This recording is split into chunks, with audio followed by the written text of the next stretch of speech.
మా తండ్రి, జీవంగల దేవా, పరిశుద్ధుడా, సర్వశక్తి సంపన్నుడా, సర్వాధికారి, మహోన్నతుడైన మా తండ్రి, పరలోకపు తండ్రి, ఈ పరిశుద్ధ పునరుత్థాన దినమున నీ బిడ్డలమైన మేమందరం ప్రభువా మీ పాదముల చెంతకు మేము వస్తున్నాం. పరలోకపు తండ్రి, ఈ పరిశుద్ధ దినమున మీ పరిశుద్ధ వాక్యము ద్వారా మా అందరితో మీరు మాట్లాడి మమ్మల్ని దర్శించమని ప్రార్థిస్తున్నాం. తండ్రి, నా నోటి మాటలు, మా అందరి హృదయ ధ్యానములు నీ దృష్టికి అంగీకారమగునట్లుగా కృప చూపించి ఈ పరిశుద్ధ దినమున నీ వాక్కు ద్వారా మాతో మాట్లాడుమని యేసు ప్రభు నామమున వేడుకొనుచున్నాం తండ్రి. ఆమేన్. హల్లెలూయా, హల్లెలూయా, హల్లెలూయా. దయచేసి అందరూ నిశ్శబ్దంగా కూర్చోండి. మన ప్రభు అయిన యేసుక్రీస్తు నామమున మీకందరికీ శుభములు. ఈ పరిశుద్ధ పునరుత్థాన దినమున, ఈ పరిశుద్ధ ఆదివారం ఆరాధనలో ప్రభు బిడ్డలమైన మనం ఈ రీతిగా పరలోకపు తండ్రి సన్నిధిని చేరి ఆయనను స్తుతించి ఆరాధించుటకు, ఆయన నామమును ఘనపరచుటకు పరలోకపు తండ్రి మనకిచ్చిన ఈ గొప్ప భాగ్యమును బట్టి యేసయ్య నామమునకే మహిమ చెల్లిస్తున్నాను. మరొక పరిశుద్ధ పునరుత్థాన దినం. పరిశుద్ధ పునరుత్థాన దినమున నిత్యము మనం ఆయన మందిరానికి వెళ్ళాలి. హల్లెలూయా. నిత్యము ఆయన మందిరంలో మనం కనబడాలి. దేవుని మందిరంలో మనం ఎంత శ్రద్ధతో కనబడతామో, ఆయన సన్నిధిలో కూర్చొని ఎంత శ్రద్ధగా ఆయన యొక్క వాక్యాన్ని మనం వింటామో అంతగా దేవుడు మనకు సమీపముగా ఉంటాడు. హల్లెలూయా. దేవుడు నీకు సమీపముగా ఉండాలంటే నువ్వు ఆయన మాటకు లోబడాలి. ఆయన మాటకు లోబడే విషయం ఏమిటంటే 6 దినములు నీవు కష్టపడి పని చేసుకోవలెను. 7వ దినమున వాస్తవంగా బైబిల్ గ్రంథంలో సబ్బాతు దినం అనగా, విశ్రాంతి దినం అనగా శనివారమును వారు పాటించేవారు. యూదులు శనివారమును విశ్రాంతి దినముగా పాటించారు. నూతన నిబంధన కాలములో నజరేయుడైన యేసుక్రీస్తు అనగా దైవకుమారుడు, లోకరక్షకుడు, సకల జనులకు రక్షణనిచ్చి, జీవితానికి ఒక అర్థాన్నిచ్చి, మోక్ష భాగ్యమును అనుగ్రహించి, రక్షణ భాగ్యమును అనుగ్రహించి, ప్రతి విధమైన రోగము నుండి, వ్యాధి నుండి, దయ్యముల నుండి విడుదలనిచ్చి కృప చూపించినటువంటి రక్షకుడైన యేసు నామం అన్ని నామముల కంటే పైనామంగా హెచ్చించబడుట కొరకు జీవంగల దేవుడు ఆయన మనందరి పాపముల నిమిత్తమై మరణాన్ని జయించి తిరిగి లేచిన ఆ శుభదినాన్ని, ఆ ఆదివారపు దినాన్ని నూతన నిబంధన కాలంలో విశ్రాంతి దినముగా పాటిస్తున్నారు. హల్లెలూయా. ఇంకా చాలామంది గుడ్డి ప్రజలు బైబిల్ ప్రకారం శనివారం నాడే సబ్బాతు దినం, శనివారం నాడే ఆరాధనలో ఉండాలి. అరే, భూలోకం అంతా కూడా సెలవు ఇచ్చారు ఆదివారం. సండే అంటే సెలవు ఎందుకు ఇచ్చారు మీకు తెలుసా?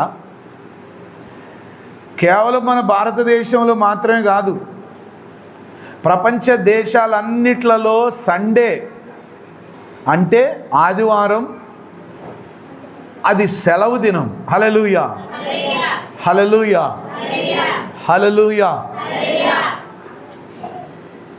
Sunday is not working day. ఎవరు కూడా వర్క్ చేయొద్దట. ఇప్పుడు స్కూళ్ళకు సెలవు ఇచ్చి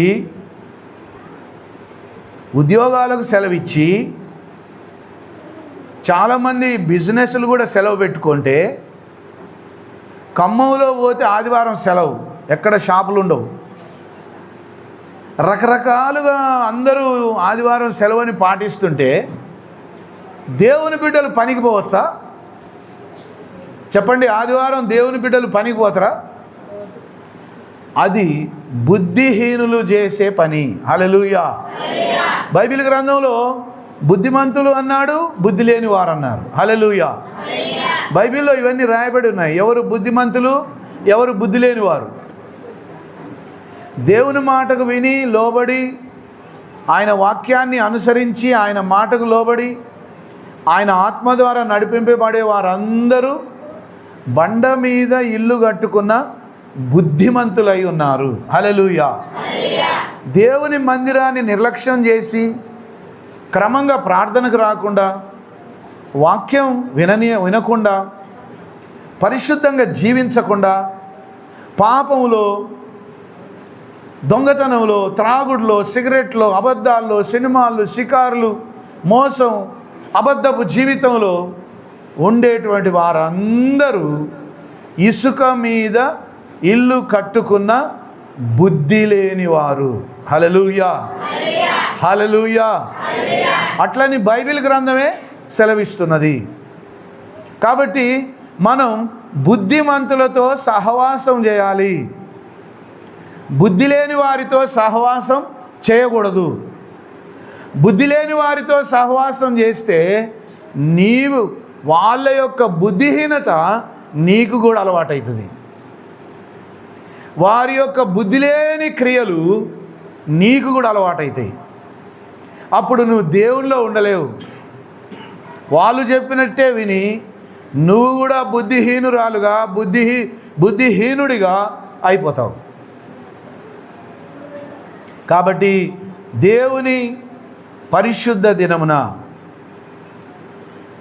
పరలోకపు తండ్రి పాత నిబంధన కాలంలో శనివారం అయితే, నూతన నిబంధన కాలంలో ఇప్పుడు భూలోకం అంతటా ఆదివారమున ఆయన బిడ్డలు మందిరానికి వెళ్ళి దేవుణ్ణి ఆరాధించుకుంటున్నారు. హల్లెలూయా.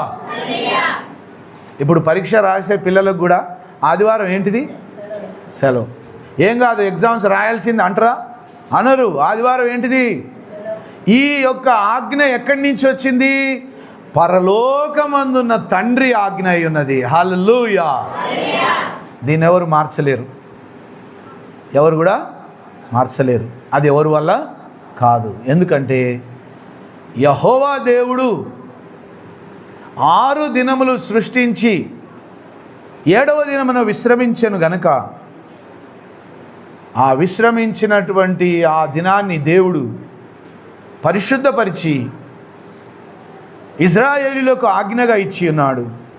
వాళ్ళు ఇప్పటికీ ఆ శనివారమునే సబ్బాతు దినంగా పాటిస్తున్నారు. నూతన ఇజ్రాయేలీలైనటువంటి మనమైతే ఆయన మరణాన్ని జయించి తిరిగి లేచిన శుభదినం మనందరికీ పండుగ దినం, మన జీవితాలకు గొప్ప రక్షణ, విమోచన కలిగిన దినం. కాబట్టి అదే దినాన్ని నూతన నిబంధనలో ప్రభు భూలోకమంతటా సెలవు దినంగా ప్రకటించాడు. హల్లెలూయా.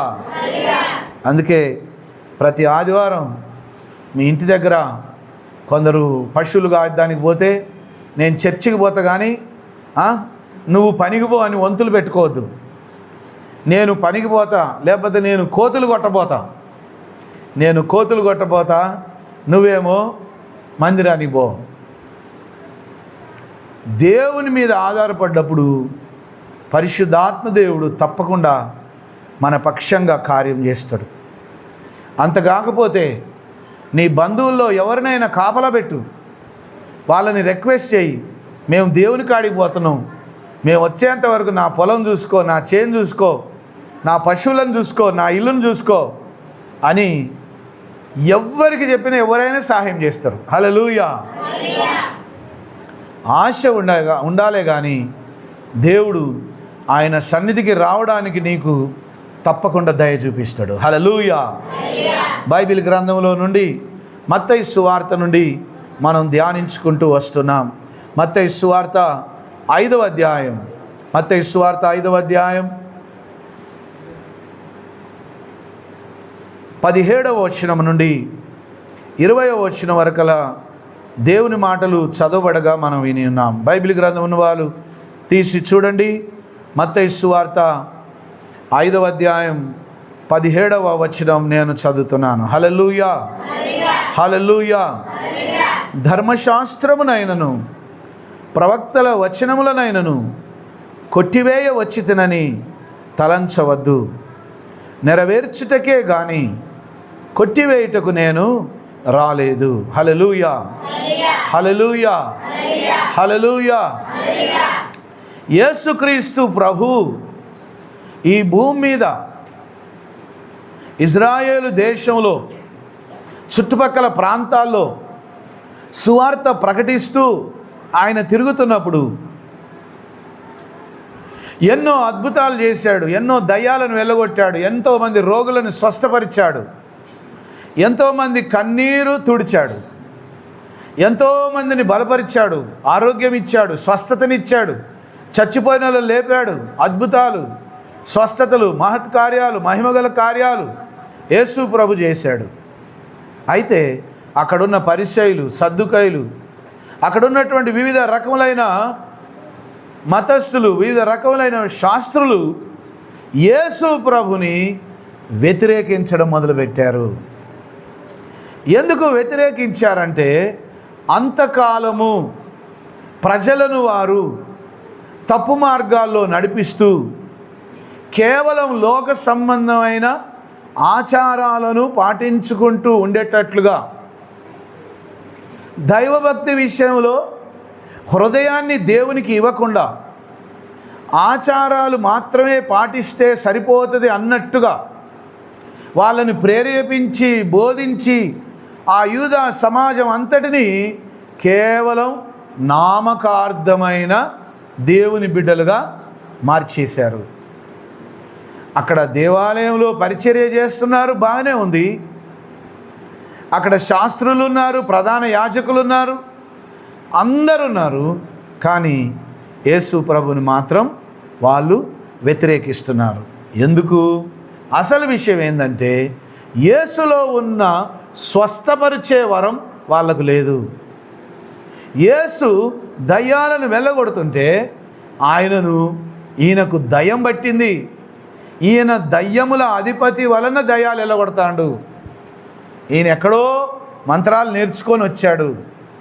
అందుకే ఆ మంత్రాల ద్వారా ఈయన కార్యాలు చేయగలుగుతున్నాడని యేసు ప్రభు మీద ఎన్నో నిందలు వేశారు. ఈయన దేశద్రోహి అని చెప్పారు. ఈయన ప్రజలలో అనవసరమైన అల్లరిని పుట్టిస్తాడు, ప్రజలలో లేనిపోని సిద్ధాంతాలు బోధిస్తున్నాడు, అవసరం లేని విషయాలన్నీ ప్రజలకు నేర్పించి మనకున్న పద్ధతులన్నీ చెడగొడతాడు. మోషే ఇచ్చినటువంటి ధర్మశాస్త్ర ప్రకారం, ఆచారం ప్రకారం లేవీయులు మాత్రమే దేవుని మందిరంలో పరిచర్య చేసి ప్రజలందరినీ స్వాధీనపరుచుకొని మోషే ధర్మశాస్త్ర ప్రకారం జీవించాలని చెప్తే ఈ యేసు వచ్చి ఈ పద్ధతులన్నీ చెడగొడుతున్నాడని ఆయన మీద నిందలు వేయడం, ఆయనను ఎప్పుడు సమయము దొరికితే చంపుదామని చూస్తున్నారట. అబ్బా, అంటే యేసు ప్రభుతో వాళ్ళకి ఎంత బాధ అయితే చంపాలని చూడాలి చెప్పండి. ఇప్పుడు ప్రస్తుతం ఉన్నటువంటి రాజకీయాల్లో ఏం జరుగుతుందంటే పురాతన కాలం నుండి ఇది జరుగుతూనే వస్తుంది. ఏంటి? రాజకీయాల్లో ఎవరైనా వాళ్ళు ఓడిపోతూ వేరే వాళ్ళు ఊరిక గెలుస్తుంటే అమ్మ వీడిని ఎట్లయినా చంపేయాలనుకుంటారు. నిజం. కానీ అట్లా అనుకొని ఏదో రీతిగా ఆయనను చంపే ప్లాన్ చేసి చంపేస్తే మనకున్న అడ్డంకు అనేది పోతుంది అనుకొని యేసు ప్రభుని కూడా చంపేయాలని చాలామంది ప్రణాళిక వేశారట. అప్పుడు యేసు ప్రభు చెప్తున్నాడు, అయ్యో నేను ధర్మశాస్త్రాన్ని కానీ ప్రవక్తల వచనాలను కానీ కొట్టివేయడానికి నేను రాలేదు. ధర్మశాస్త్రాన్ని కానీ ప్రవచనల వచనములు కానీ దేవుడిచ్చినటువంటి ఆజ్ఞలను కానీ నేను కొట్టివేయడానికి రాలేదు, నెరవేర్చుటకే వచ్చాను. హల్లెలూయా. నిజంగా యేసుక్రీస్తు ప్రభు గురించి పాత నిబంధన గ్రంథములో యెషయా ప్రవక్త, ఇర్మియా ప్రవక్త, మీకా ప్రవక్త, ఇంకా చాలామంది ప్రవక్తలు ఆయన యొక్క జననము గురించి, ఆయన ఎలా ప్రజలందరి కొరకు మరణిస్తాడు అనే విషయం, ఏ విధంగా మరణాన్ని జయించి పునరుత్థానుడై తిరిగి లేస్తాడనే విషయం, అన్ని విషయాలు ప్రవక్తల ద్వారా బయలుపరచబడ్డాయి. హల్లెలూయా. ఎందుకంటే ఈయన జీవము గల దేవుడు గనక తన ప్రవక్తలకు తెలవనీయకుండా, తన ప్రవక్తలకు చెప్పకుండా, తన ప్రవక్తలకు బయలుపరచకుండా యెహోవా దేవుడు ఏది కూడా చేయడట. కాబట్టి ముందుగానే తన ప్రవక్తల ద్వారా, తన ప్రవక్తల నోట తన ప్రవచన ఆత్మను ఉంచి దేవుడు మాట్లాడి చెప్పాడు. అనేక మంది ప్రవక్తల నోట యేసుక్రీస్తు ఈ భూమి మీద జన్మించి అందరి రక్షణ కొరకు ఆయన మరణిస్తాడని, మరణాన్ని జయిస్తాడని, తిరిగి పరలోకముకు వెళుతాడని, ఆయన తిరిగి రెండవ రాకడలో తిరిగి వస్తానని నూతన నిబంధన గ్రంథంలో ఆయన వెళ్ళేటప్పుడు కూడా చెప్పి దూతల ద్వారా బయలుపరిచి ఆయన వెళ్ళాడు. అందుకు యేసు ప్రభు అంటున్నాడు, ఇదిగో మీరందరూ కూడా నా మీద నింద వేస్తున్నారు, మీరందరూ కూడా నేను చేసే బోధ తప్పుడు బోధ, నేను ప్రజలలో అల్లరిని పుట్టిస్తున్నానని, ప్రజలను మోసం చేస్తున్నానని, నేను దేశ ద్రోహినని వివిధ రకములుగా మీరు నిందలు వేస్తున్నారు, కానీ నేను అందుకొరకు రాలేదు. హల్లెలూయా. ధర్మశాస్త్రమునైనను ప్రవక్తల వచనములనైనను కొట్టివేయ వచ్చితనని తలంచవద్దు. హల్లెలూయా. హల్లెలూయా. ఆయన చెప్పినంత మాత్రాన వాళ్ళు విన్నరా?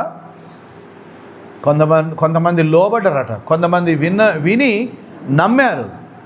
మరికొందరు ఎన్నిసార్లు ఆయన చెప్పినా కూడా, ఎన్నిసార్లు ఆయన చెప్పినా కూడా, ఎన్నిసార్లు ఆయన వాళ్ళకు నచ్చజెప్పాలని చూసినా కూడా ఆయన మాట వాళ్ళు వినలేదు. నిత్యము వాళ్ళు తిరగబడుతూనే ఉన్నారట. హల్లెలూయా. హల్లెలూయా. హల్లెలూయా. హల్లెలూయా. అందుకే యేసు ప్రభు ఒకసారి వాళ్ళని ఏమన్నాడంటే, మీరు సున్నము కొట్టిన సమాధుల లాంటి వారు. మీరు ఎటువంటి వారు? సున్నము కొట్టిన సమాధుల లాంటి వారు. పైన అందంగా కనబడుతున్నారు, పైన తెల్లగా కనబడుతున్నారు, కానీ మీ హృదయంలో లోపల ఘోరమైన దుర్వాసనతో మీ హృదయాలు ఉన్నాయి, మూర్ఖత్వంతో మీ హృదయాలు ఉన్నాయి.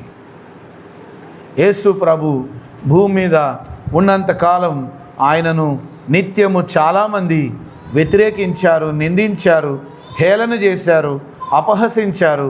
అయినా కూడా యేసయ్య ఎంత మాత్రం వెనకాడకుండా సమర్పణతో, త్యాగముతో మనందరి పాపముల కొరకై మరణించడానికి సిద్ధపడ్డాడు. హల్లెలూయా. హల్లెలూయా. హల్లెలూయా. హల్లెలూయా. ఆకాశమును భూమియు గతించిపోయిననే గాని ధర్మశాస్త్రమంతయు నెరవేరు వరకు దాని నుండి ఒక పొల్లైనను ఒక సున్నా అయినను తప్పిపోదని నిశ్చయముగా మీతో చెప్పుచున్నాను. హల్లెలూయా. హల్లెలూయా. హల్లెలూయా. హల్లెలూయా. మీరందరూ నన్ను గురించి తప్పుడుగా ఆలోచిస్తున్నారు, కానీ మీరందరూ నా గురించి వ్యర్థమైన ఆలోచనలు ఆలోచిస్తున్నారు, కానీ వాస్తవం ఏంటంటే ఆకాశమును భూమియును ఒకరోజు గతించిపోతవి కానీ నా మాటలు ఎంత మాత్రమును గతించిపోవు. ఆకాశమును భూమియు ఆయన రాకడ వచ్చినప్పుడు ఈ భూమి ఇలా నిలబడి ఉండదు, ఆకాశము అలా ఉండదు. ఇంకోటి, మనుషుల యొక్క జ్ఞానానికి అంతుబట్టకుండా ఈ భూలోకాన్ని ఒక బంతిలాగా గాలిలో వేలాడగట్టాడు దేవుడు. హల్లెలూయా. ఎక్కడ కట్టాడు? ఇప్పుడు శాస్త్రవేత్తలు ఏమంటున్నారంటే భూమికి ఒక కక్ష, ఒక రేఖ, ఒక హద్దు అనేది ఉంటుంది. ఆ హద్దులోనే భూమి వేలాడుతూ తిరుగుతూ ఉంటుంది అంటారు. కానీ అది ఎక్కడిది, అది ఎవరి పవర్, అది ఎవరు చేశారు, అది ఎందుకు అట్లా గాల్లో నిలబడి ఉంది భూమి, అది ఎప్పటికీ తరతరాలు యుగాలు ఏండ్ల తరబడి అట్లనే ఉంటుంది ఏంది, దీని వెనుక ఉన్న శక్తి ఏందనేది చదువురాని, చదువుకొని దీనులకు పనికిరాని వారికి, అర్హత లేని వారు గ్రహించి దేవుడు యేసయ్య భూలోకాన్ని ఇలా విశ్వములో ఉంచాడని నమ్ముతున్నారు. అయితే శాస్త్రవేత్తలు వాళ్ళకున్న జ్ఞానం చేత ఎన్నిసార్లు పరిశోధించినా వాళ్ళకు మర్మం దొరకట్లేదు. ఆ మర్మం దొరకక ఇది ఏదో దానంతట అదే పుట్టింది, దానంతట అదే ఆకాశంలో వేలాడుతుంది అంటున్నారు తప్పే దాని గురించి కనుక్కునేవారు ఎవరు లేరు. హల్లెలూయా. నిజంగా దేవుడు ఎంత ప్రేమ గలవాడు. అయితే ఆయన నోటితోనే చెప్పాడు, ఒకరోజు వస్తుంది ఆకాశము కానీ ఈ భూమి కానీ గతించిపోయే రోజు వస్తుంది, ఈ భూగోళం అంతా నశించిపోయే రోజు రానై ఉన్నది. అదే ఈ యుగమునకు అంతము. ప్రభు రాకడ వచ్చినప్పుడు, ఆయన యొక్క సంఘం ఎత్తబడినప్పుడు ఎవరైతే విడిచిపెట్టబడతారో సగం నరకం ఇక్కడనే అనుభవిస్తారు. వాళ్ళు సగం నరకం ఇక్కడే అనుభవిస్తారు. ఎక్కడ? భూమి మీదనే. ఆకాశమును భూమిను ఒకవేళ గతించిపోతాయి కానీ ధర్మశాస్త్రములో ఉన్న మాటలే కానీ, అనగా పాత నిబంధనలో ఉన్న దేవుని యొక్క ప్రవచనాలు కానీ, దేవునికి సంబంధించినది ధర్మశాస్త్ర పద్ధతులు అన్నీ కానీ ఏవి కూడా నెరవేరకుండా అసలే ఉండవు. ప్రతి ఒక్కటి కూడా నెరవేరుతుంది. అవన్నీ నెరవేర్చడానికే నేను వచ్చాను. హల్లెలూయా. యేసుప్రభు ఏం చెప్పాడు? అవన్నీ నేను నెరవేర్చడానికి వచ్చాను, అవన్నీ నేను కొట్టివేయడానికి రాలేదు, అవన్నీ నెరవేర్చడానికే నేను వచ్చాను. కాబట్టి మీరు నా మీద ఎన్నో నిందలు వేస్తున్నారు. అయితే దేవుని వాక్యంలో ఒక వాక్యాన్ని, ఒక సున్నా అయినా, ఒక పొల్లైనా, ఎవరైనా తీసేయడానికి కుదరదు. ఎవరైనా తీసేసినా బైబిల్లో ఉన్న శాపములన్నీ వాళ్ళ మీదకి వస్తాయట. హల్లెలూయా. కాబట్టి ఈ ఆజ్ఞలలో మిగిలిన అల్పమైన ఒక దానిని మీరి మనుషులకు అలాగున చేయబోధించు వాడెవడో వాడు పరలోక రాజ్యంలో మిగులు అల్పుడు అనబడును. హల్లెలూయా, హల్లెలూయా, హల్లెలూయా. ఎవడైతే ఈ దేవుని వాక్యంలో ఉన్న మాటలకు వ్యతిరేకమైన బోధ చేస్తాడో,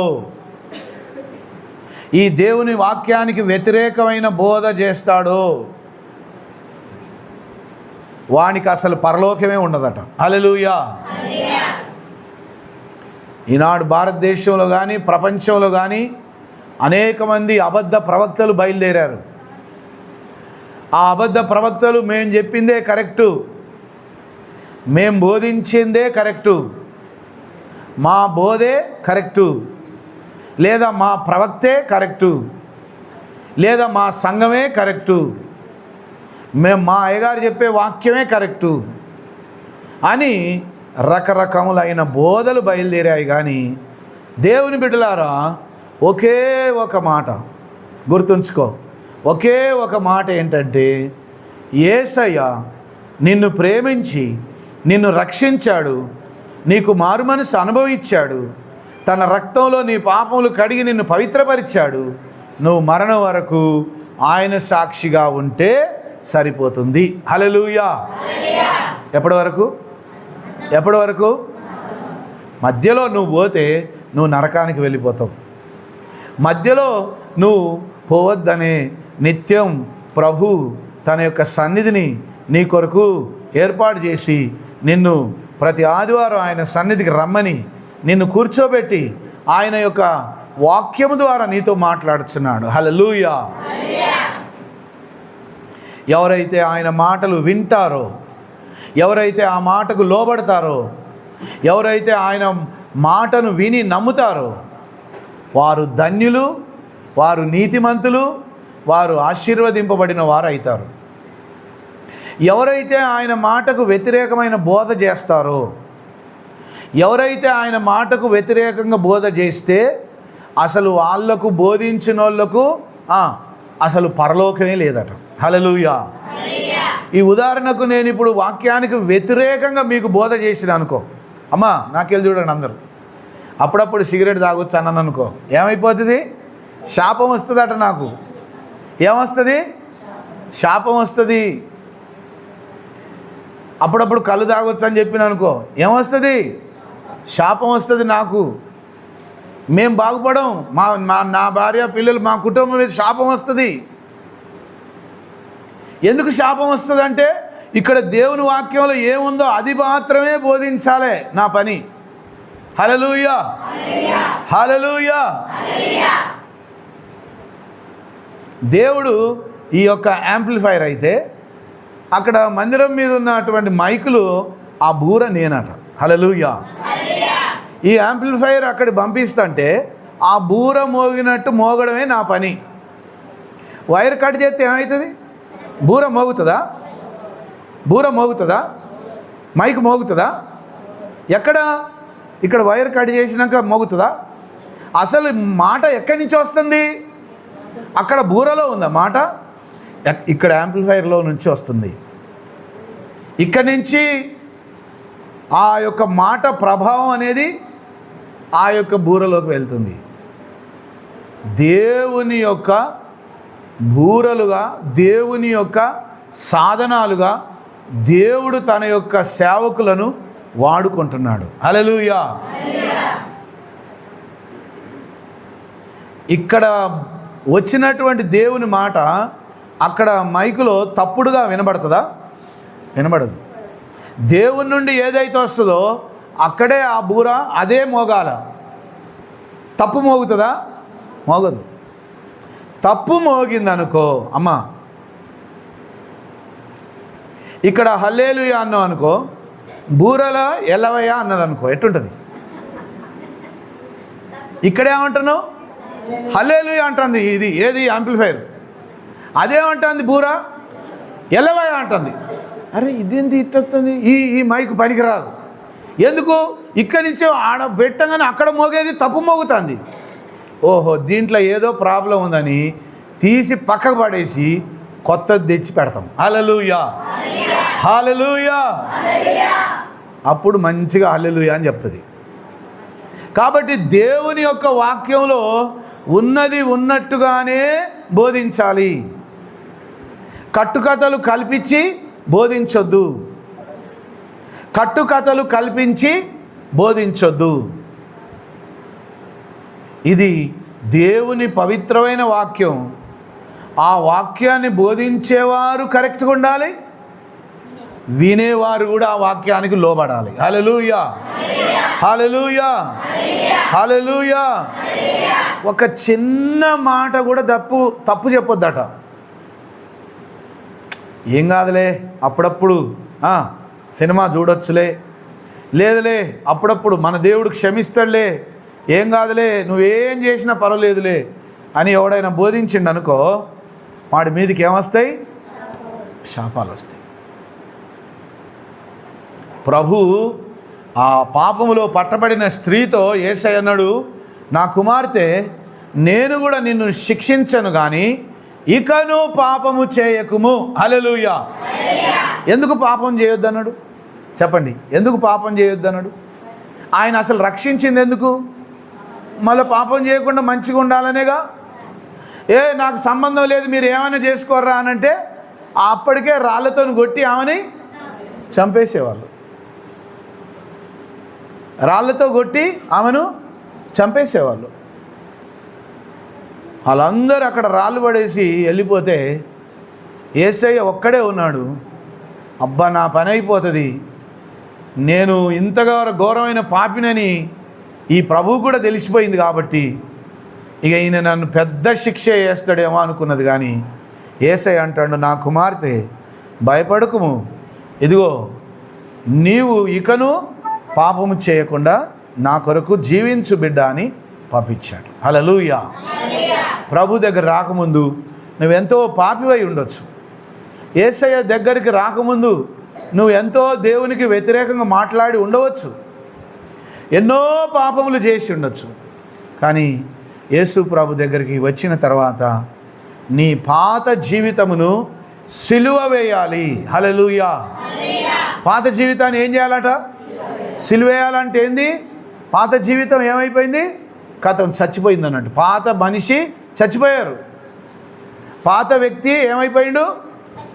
ఇప్పుడు అందుకే భక్తుడైన పౌలు అంటాడు, ఇదిగో జీవించు వాడను ఇక నేను కానే కాను. హల్లెలూయా, హల్లెలూయా, హల్లెలూయా, హల్లెలూయా. జీవించు వాడనిక నేను కానే కాను, నాలో క్రీస్తేసుడే జీవించి నడిపించును. జీవించు వాడనిక నేను కానే కాను, నాలో క్రీస్తేసుడే జీవించి నడిపించును. హల్లెలూయా, హల్లెలూయా, హల్లెలూయా. రారాజు యేసుకు మహిమ విభునకే వందనము. జయమే జయమే యేసు నామములో విజయమే. జయమే జయమే సాతానుపై విజయమే. హల్లెలూయా. ఇప్పుడు జీవించేది ఎవరంటే నువ్వు కానే కాదట. నువ్వు పాత వ్యక్తివి కాదు మళ్ళీ పాపం చేయడానికి. నీ పాత జీవితం అంతా సిలువ వేయబడింది. నీవు పాత వ్యక్తివి ఇప్పుడు కానే కాదు. నువ్వు యేసు రక్తము చేత కడగబడి నూతన పరచబడ్డావు. హల్లెలూయా, హల్లెలూయా, హల్లెలూయా, హల్లెలూయా. అందుకే యేసయ్య అంటాడు, బోధించే వాళ్ళైనా వినే వాళ్ళైనా జాగ్రత్తగా చెప్పేది దేవుని వాక్యానుసారమైనదా కాదా, దేవుని వాక్య ప్రకారమైనదా కాదా, ఆ వాక్యంలో ఉన్నదా లేదా అనుక్షణం పరీక్ష చేసుకుంటూ దేవుని వాక్యాన్ని ఆచరించాలి, పాటించాలి. హల్లెలూయా, హల్లెలూయా. అయితే వాటిని గైకొని బోధించు వాడెవడో వాడు పరలోక రాజ్యములో గొప్పవాడు అనబడును. హల్లెలూయా. అమ్మా, మీకు ఎప్పుడైనా నేను తప్పుడు బోధ చేసినా? చేయలేగా. ఇప్పుడు నేను పరలోకంలో ఎక్కడుంటా చెప్పండి? ఎక్కడుంటా? దేవుని వాక్యంలో అంటాడు వాడు గొప్పవాడైతాడట. హల్లెలూయా. ఆయన మాట చొప్పున, ఆయన వాక్యము చొప్పున, ఆయన చిత్తము చొప్పున ఎవరైతే బోధిస్తారో పరలోకంలో వాళ్ళు గొప్పవాళ్ళుగా ఎంచబడతారట. హల్లెలూయా. కాబట్టి దేవుని వాక్యం, రకరకాల బోధలు. ఈ అంత్యదినాల్లో రకరకాల బోధలు వస్తున్నాయి. ఏ బోధ పడితే ఆ బోధ వినడానికి ఉరుకొద్దు. హల్లెలూయా. అందుకే నేను చెప్తా, జాగ్రత్తగా ఉండాలి. ఎక్కడికైనా మీరు ప్రార్థనకు వెళితే వెళ్ళొచ్చు, కానీ అక్కడ ఇట్లుందయ్యా అట్లుందయ్యా అని వచ్చి నాకు తిరగ చెప్పొద్దు. హల్లెలూయా. నేను చెప్పేది మీకు అర్థమవుతుందా? ఎక్కడికో ప్రార్థనకు పోతే నేను ఏమనను, ఎక్కడో మీటింగ్లోకి పోతే నేను ఏమనను. అక్కడికి బోధ విను, దాని ద్వారా నీకు బలం వస్తే పొందుకో. ఆ వాక్యం వింటే ఆత్మీయంగా బలపడు, కాదనను. అక్కడ పోయి ఏదో నేర్చుకొని వచ్చి అయ్యా మన సంఘంలో కూడా ఇట్లా చేస్తే బాగు అన్నావనుకో, ఎట్లుంటుంది? అట్లా చెప్పచ్చా? చెప్పడానికి వీల్లేదు. ఏదైనా దేవుని వాక్యానికి వ్యతిరేకంగా మేము అస్సలే బోధించము. దేవుని వాక్యానికి వ్యతిరేకంగా నేను ఏది కూడా చేయను.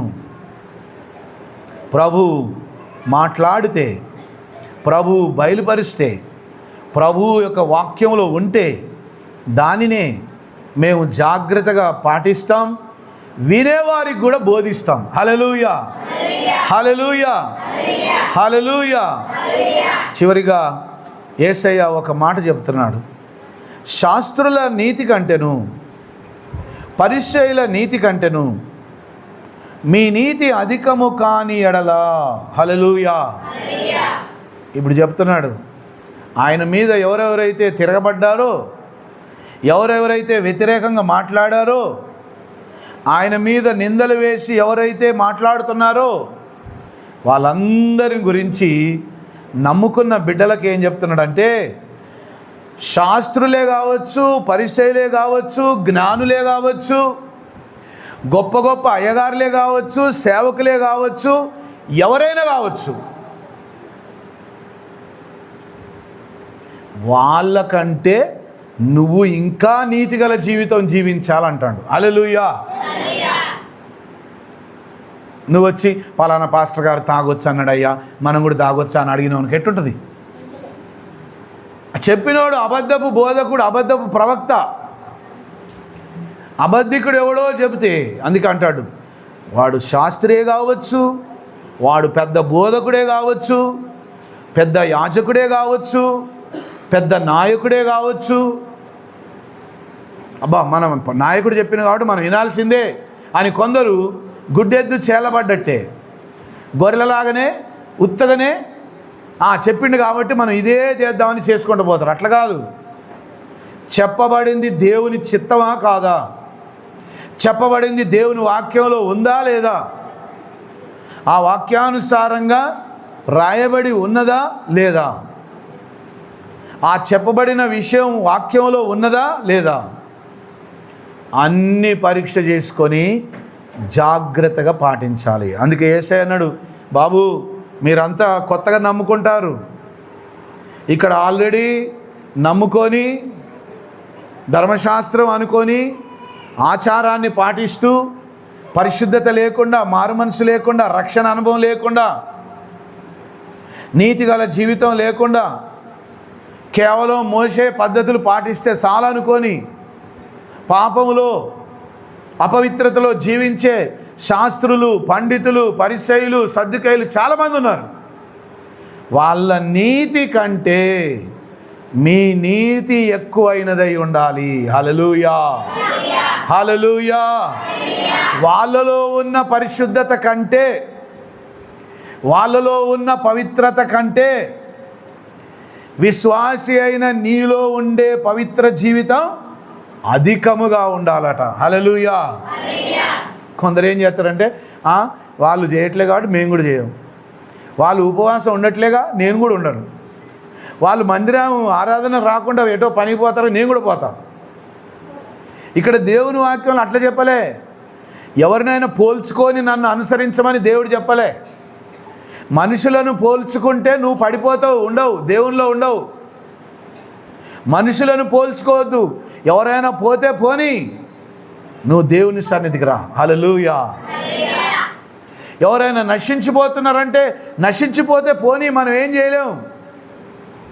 అయితే నువ్వు మాత్రం ఆయన మాటను విని ఆయన మాట చొప్పున జీవిస్తే, ఆయన చిత్తంలో నువ్వు పరిశుద్ధురాలుగా, నీతిమంతుడుగా, పరిశుద్ధుడుగా ఎంచబడితే నువ్వు పరలోక రాజ్యాన్ని తప్పకుండా పొందుకోగలుగుతావు. హల్లెలూయా, హల్లెలూయా. అందుకే ప్రభు అంటాడు, మీరు పరలోక రాజ్యములో చేరాలంటే లోక సంబంధమైన బోధకులు ఉంటారు, అబద్ధపు ప్రవక్తలు ఉంటారు. వాళ్ళు మేము నీతిమంతులు అని కనబడతారు. వాళ్ళ యొక్క బోధలు అట్లనే ఉంటాయి. కానీ వాళ్ళ బోధల కంటే, వాళ్ళ ప్రవర్తన కంటే, వాళ్ళ క్రియల కంటే మీ ఇంకా నీతిమంతంగా ఉండాలి, ఇంకా పరిశుద్ధంగా ఉండాలి, ఇంకా వాక్యానుసారంగా ఉండాలి. అప్పుడే నువ్వు, నీ కుటుంబం, నీకున్న సమస్తము కూడా దీవించబడుతుంది. హల్లెలూయా, హల్లెలూయా, హల్లెలూయా. అందరూ మోకరించండి, ప్రార్థన చేసుకుందాం. మనసారా మోకరించి, ప్రభువా నీ మాటకు మేము లోబడతాం, మీ చిత్తానికి మేము లోబడతాం, మీ వాక్యానికి మేము లోబడతాం. ప్రభు నీతో మాట్లాడుచున్నాడు. ప్రభువా నీ మాటకు లోబడే భాగ్యం మాకు దయచేయమని ప్రభు సన్నిధిలో ప్రార్థించుకోండి. ప్రభువా ఈ లోకంలో ఎవరు బోధించినా నేను ఉత్తగానే కంగారు పడి అనుసరించను. అది నీ వాక్యానుసారమైనదా కాదా, అది నీ చిత్తానుసారమైనదా కాదా, అది నీ గ్రంథంలో ఉన్నదా లేదా పరీక్షించి నీ వాక్యములో ఉంటేనే నేను పాటిస్తా. ఎవరు పడితే వాళ్ళు బోధించింది నేను విని ఇదే కరెక్ట్ అని అనుకోను ప్రభువా. నీ వాక్యములో ఉన్నదే, నీ చిత్తాన్నే నేను పాటిస్తా. ప్రియమైన దేవుని బిడ్డ, ఈ పరిశుద్ధ దినమున ప్రభు నీతో మాట్లాడి ఉన్నాడు. మనసారా ప్రభు సన్నిధిలో ప్రార్థించుకో. ప్రభువా నేను ఎల్లప్పుడూ నీతిగా, పరిశుద్ధంగా జీవించే భాగ్యం నాకు దయచేయి. నా పాత జీవితం నేను మళ్ళీ అనుసరించను. నా పాత బ్రతుకు నాకు అవసరం లేదు. నీవిచ్చిన పరిశుద్ధతను కాపాడుకుంటా. నీవిచ్చిన రక్షణ, ఇంత గొప్ప రక్షణ భాగ్యాన్ని కాపాడుకుంటా. మనుషుల మాటల వలన నేను పడిపోను. అబద్ధపు బోధకుల వలన, అబద్ధపు ప్రవక్తల వలన, అబద్ధపు మార్గముల వలన నేను పడిపోను ప్రభువా. నీ మాటకు లోబడతా, నీ చిత్తానికి లోబడతా, నీ వాక్యానికి లోబడతా, నీ ఆత్మకు లోబడతా. ప్రతి ఒక్కరు మనసారా కళ్ళు మూసుకొని ప్రభు సన్నిధిలో ప్రార్థించండి. తండ్రి నాకు సహాయం చేయి ప్రభువా. తండ్రి నా ఎడల దయ చూపించిన ఆయన. ప్రభువా నేను నీ బిడ్డను, నీ కొరకు నమ్మకంగా జీవిస్తా. నీవిచ్చిన రక్షణను నిర్లక్ష్యం చేయకుండా పరిశుద్ధంగా, నీతిగా, వాక్యానుసారంగా జీవించే భాగ్యం నాకు దయచేయమని ప్రభు సన్నిధిలో ప్రార్థించుకో. ప్రేమగల మా తండ్రి, మహోన్నతుడైన మా దేవ, ఈ పరిశుద్ధ దినమున మీ పరిశుద్ధమైన వాక్యము ద్వారా మాతో మీరు మాట్లాడినందుకు వందనాలు ప్రభువా. ధర్మశాస్త్రమునైనను ప్రవక్తల వచనమునైనను కొట్టివేయ వచ్చినని మీరు తలంచకండి, నెరవేర్చుటకే నేను వచ్చానని ప్రభువా మీరు మాట్లాడుతున్న విధానాన్ని బట్టి వందనాలు. ఈ లోకములో నీవు ఉన్నప్పుడు అనేకులు తిరగబడ్డారు, అనేక మంది తిరుగుబాటు చేశారు, వ్యతిరేకించారు. నువ్వు బోధించింది కరెక్ట్ కాదని, నీ బోధలని తప్పని అనేక మంది నిందించారు. ఆకాశమును భూమిని గతించిన నా మాటలు ఎంత మాత్రం గతించిపోవని నువ్వు సెలవిచ్చిన రీతిగా ఇప్పటికీ ఆ జీవవాక్యం నిలిచి ఉన్నది. అదే వాక్యాన్ని మేము జాగ్రత్తగా పాటిస్తున్నాం. అందుకు నీ నామాన్ని మేము మహింపరుస్తున్నాం. లోకంలో అబద్ధపు బోధలు, అబద్ధపు ప్రవక్తలు, అబద్ధపు నాయకులు ఎంతోమంది ఉన్నారు. వారి బోధను మేము విని మోసపోకుండా నీ వాక్యాన్ని విని ఆ వాక్య ప్రకారంగా జీవించి గొప్ప మేలు, గొప్ప ఆశీర్వాదం, పరలోకంలో ఉన్నత స్థానం మేము పొందుకునే భాగ్యం దయచేయండి ప్రభువా. ఈ పరిశుద్ధ దినమున మీ పరిశుద్ధమైన వాక్యము ద్వారా మాతో మీరు మాట్లాడినందుకు వందనాలు. నీ వాక్కు ద్వారా మమ్మలను దర్శించినందుకు వందనాలు. కేవలం మేము వాక్యాన్ని వినడం మాత్రమే కాదు, ఆ వాక్య ప్రకారముగా జీవించే వారమై ఉండే భాగ్యం మాకందరికి దయచేయండి. విన్న వాక్యం దుష్టుడైన అపవాది ఎత్తుకొని పోకుండా ప్రతి హృదయములో ఫలింపజేసి ప్రతి బిడ్డ ఎడల కృప చూపించి నీవే ప్రతి బిడ్డను బలపరిచి మహిమ పొందుమని యేసయ్య పరిశుద్ధ నామమున వేడుకొనుచున్నాము తండ్రి. ఆమేన్.